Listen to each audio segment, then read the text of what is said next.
Durante o ministério terreno do Salvador, ele notou um homem que era cego.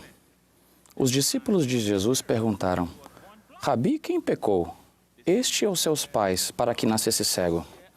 A resposta firme, amorosa e sincera do Salvador nos assegura de que ele está ciente de nossas dificuldades. Nem ele pecou, nem seus pais, mas foi para que se manifestem nele as obras de Deus. Ainda que alguns desafios surjam devido à desobediência intencional, sabemos que muitos dos desafios da vida existem por causa de outros motivos. Independentemente do motivo de nossos desafios, eles podem ser uma excelente oportunidade para crescermos. Minha família não foi poupada das adversidades da vida. Quando pequeno, eu admirava as famílias com muitos filhos. Era esse tipo de família que eu desejava ter, especialmente quando conheci a igreja durante minha adolescência por meio do meu tio materno Safo e de sua esposa em Takoradi de Gana. Quando Hannah e eu nos casamos, desejávamos que nossa bênção patriarcal se cumprisse. Ela mencionava que seríamos abençoados com muitos filhos. No entanto, antes do nascimento de nosso terceiro menino, tornou-se claro, por razões médicas, que Hannah não poderia ter outro bebê. Embora o nascimento de Kenneth tenha representado uma situação de risco, tanto para ele quanto para sua mãe, sou grato por ele ter nascido bem e por sua mãe ter se recuperado. Ele foi capaz de começar a participar plenamente de nossa vida familiar, o que inclui a frequência à igreja, orações diárias em família, o estudo das Escrituras, a noite familiar e atividades recreativas salutares.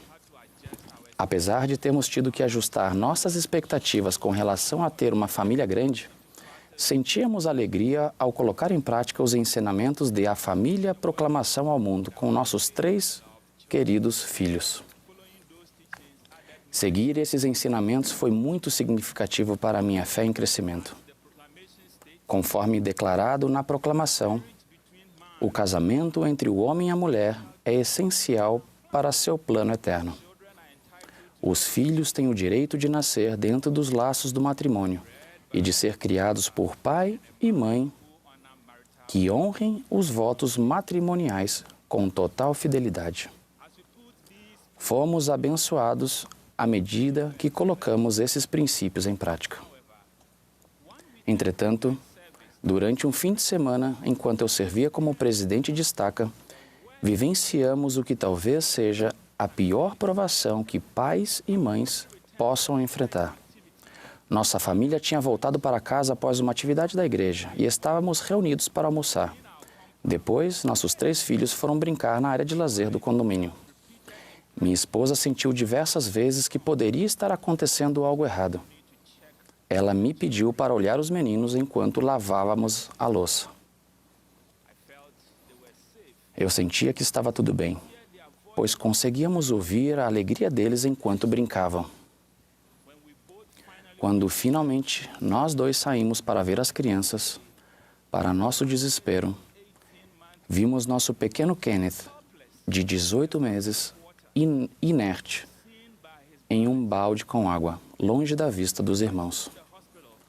Nós o levamos às pressas ao hospital, mas todas as tentativas de reanimá-lo foram em vão. Ficamos arrasados por saber que não teríamos a oportunidade de criar nosso precioso filho durante esta vida mortal. Apesar de sabermos que Kenneth faria parte de nossa família eternamente, comecei a pensar por que Deus havia deixado essa tragédia acontecer comigo se eu estava fazendo tudo o que podia para magnificar meu chamado. Eu havia acabado de voltar para casa após cumprir um de meus deveres ao ministrar aos membros da igreja. Por que Deus não poderia ter considerado meu serviço e poupado nosso filho e nossa família dessa tragédia? Quanto mais eu pensava no ocorrido, mais amargo me tornava. Minha esposa nunca me culpou por eu não ter dado ouvidos às suas impressões, mas aprendi uma lição que mudou minha vida e criei 2 regras que nunca devem ser quebradas. Regra número 1. Ouça e siga a inspiração de sua esposa. Regra número 2. Se por algum motivo não tiver certeza do que fazer, siga a regra número 1. Embora a experiência tenha sido devastadora e ainda sintamos pesar, nosso fardo quase insuportável foi finalmente aliviado. Minha esposa e eu aprendemos lições específicas com a perda que sofremos. Passamos a sentir a união e o vínculo que advém de nossos convênios no templo. Sabemos que podemos reivindicar Kenneth como nosso filho no próximo mundo, por ele ter nascido sob convênio. Também ganhamos a experiência necessária para ministrar a outras pessoas e ter empatia pelo sofrimento delas. Testifico que nosso rancor se dissipou à medida que exercemos fé no Senhor.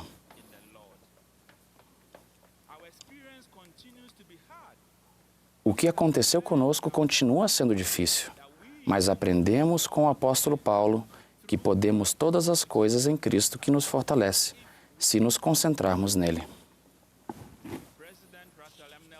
O presidente Russell M. Nelson ensinou: quando o enfoque de nossa vida é o plano de salvação criado por Deus e em Jesus Cristo e seu Evangelho, podemos sentir alegria a despeito do que está acontecendo ou não em nossa vida.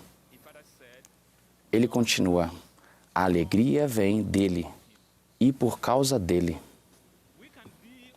Podemos ter bom ânimo e ser repletos de paz durante as dificuldades. O amor que sentimos, graças ao Salvador e à sua expiação, se torna um recurso poderoso para nós durante os momentos de desafio. Tudo que é injusto e difícil nesta vida pode ser corrigido por meio da expiação de Jesus Cristo. Ele ordenou: no mundo tereis aflições, mas tende bom ânimo. Eu venci o mundo. Ele pode nos ajudar a suportar qualquer dor, doença ou provação que enfrentarmos na mortalidade. Encontramos diversas histórias nas Escrituras a respeito de líderes grandiosos e nobres, como Jeremias, Jó, Joseph Smith e Nefe, que não foram poupados das adversidades e dos desafios da mortalidade. Ele pode nos ajudar a suportar qualquer dor, doença ou provação que enfrentarmos na mortalidade. Durante os terríveis dias na cadeia de Liberty, Joseph Smith clamou: ó Deus, onde estás? E onde está o pavilhão que encobre teu esconderijo? O Senhor ensinou Joseph a suportar bem e prometeu que, se o fizesse, todas essas coisas lhe serviriam de experiência e seriam para seu próprio bem. Ao refletir a respeito de minhas experiências, percebo que aprendi algumas das melhores lições durante os momentos mais difíceis, os quais me fizeram sair da zona de conforto.